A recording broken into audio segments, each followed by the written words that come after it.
যে শহর কখনো ঘুমায় না, কিন্তু সেদিন মুহূর্তের মধ্যেই থমকে গিয়েছিল।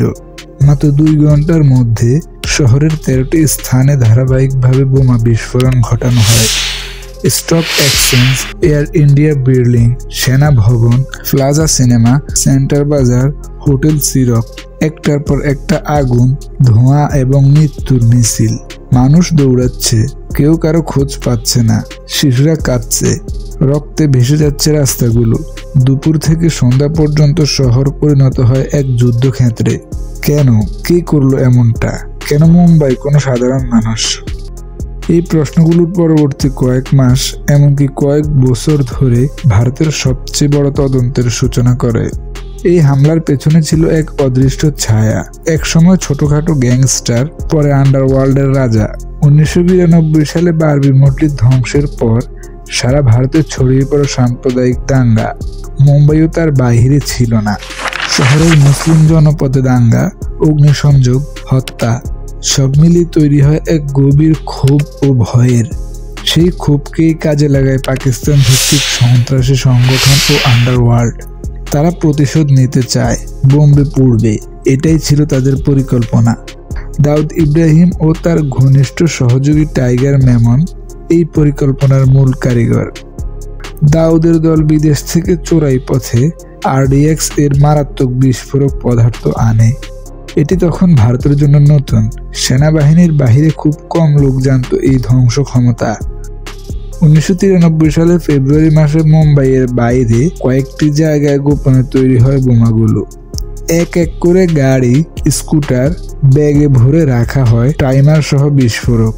আর 12 মার্চ দুপুরে সেই মৃত্যু যন্ত্র ছড়িয়ে পড়ে পুরো শহরে।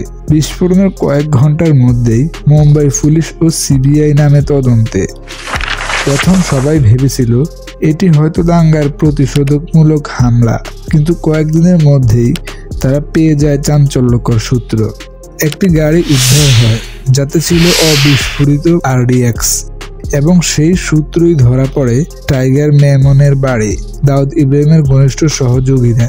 এমনকি বিদেশ থেকে পাওয়া যায় ফোন কলের রেকর্ড। এখন আর সন্দেহ নেই, এটি কেবল একটি সন্ত্রাসী হামলা নয়, এটি ছিল একটি পরিকল্পিত আন্তর্জাতিক ষড়যন্ত্র।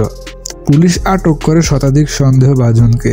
অনেকেই স্বীকার করে তাদের ট্রেনিং হয়েছিল পাকিস্তানে, আর ফান্ডিং এসেছিল আন্ডারওয়ার্ল্ডের মাধ্যমে। দাউদ ইব্রাহিম সেই সময় দেশ ছেড়ে পালায় দুবাই হয়ে পাকিস্তানে। আজও ভারতের সবচেয়ে ওয়ান্টেড তালিকায় তার নাম রয়ে গেছে। সেই দিন 12 মার্চ 1993 মুম্বাইয়ে নিহত হয় 257 জন মানুষ, আহত হয় 700-এরও বেশি মানুষ, নষ্ট হয় কোটি কোটি টাকার সম্পদ। কিন্তু সবচেয়ে বড় ক্ষতি একটা শহর নিরাপত্তা বোধ, এক জাতির আত্মবিশ্বাস। সেদিন যাদের প্রিয়জন হারিয়েছিল তাদের জন্য আজও সেই দিন থেমে আছে সময়ের এক বিন্দুতে। একজন মায়ের মুখে শোনা যায়, আমার ছেলে সকালে শুধু বলেছিল অফিসে যাচ্ছি, আর ফিরে এলো একটা সাদা কাপড়ের মোড় হয়ে। এই শব্দগুলোই বলে দেয়, সন্ত্রাস শুধু ভবন ভাঙে না, মানুষের ভেতরের পৃথিবীটাও ভেঙে দেয়। এই হামলার বিচার হয় ইতিহাসের অন্যতম দীর্ঘ বিচার প্রক্রিয়া। প্রায় 13 বছর পর 2006 সালে আদালত রায় দেয় 12 জনের ফাঁসি, কয়েকজনকে যাবজ্জীবন কারাদণ্ড। টাইগার মেমন পালিয়ে যায় বিদেশে। তার ভাই ইয়াকুব মেমন ধরা পড়ে এবং মৃত্যুদণ্ড পায়। 2015 সালে তার ফাঁসি কার্যকর হয়। এই বিচার শুধু অপরাধীদের শাস্তি দেয়নি, দেখিয়ে দিয়েছে যত গভীর ষড়যন্ত্রই হোক না কেন, সত্য একদিন বেরিয়ে আসে।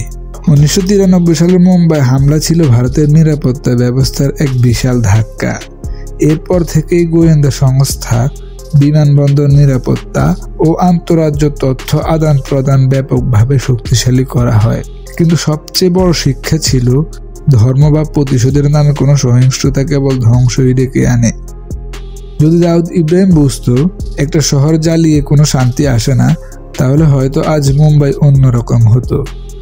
তবুও মুম্বাই বেঁচে থাকে, আগুনে পুড়ে ধোঁয়ায় ঢেকে। আবারও সে উঠে দাঁড়ায়। এই শহর জানে, ভয় তাকে থামাতে পারে না, আশাই তার আসল শক্তি। 1993 সালের 12 মার্চ এক শহর কেঁপেছিল, এক জাতি কেঁদেছিল, কিন্তু তারা হারেনি, কারণ মুম্বাইয়ের স্পন্দন কখনো থামে না। 1993 সালের বোমা হামলা যেখানে প্রতিশোধের আগুন পুড়িয়েছে নিরীহ প্রাণ, আর জন্ম দিয়েছে এক অবিচ্ছেদ্য শহরের গল্প।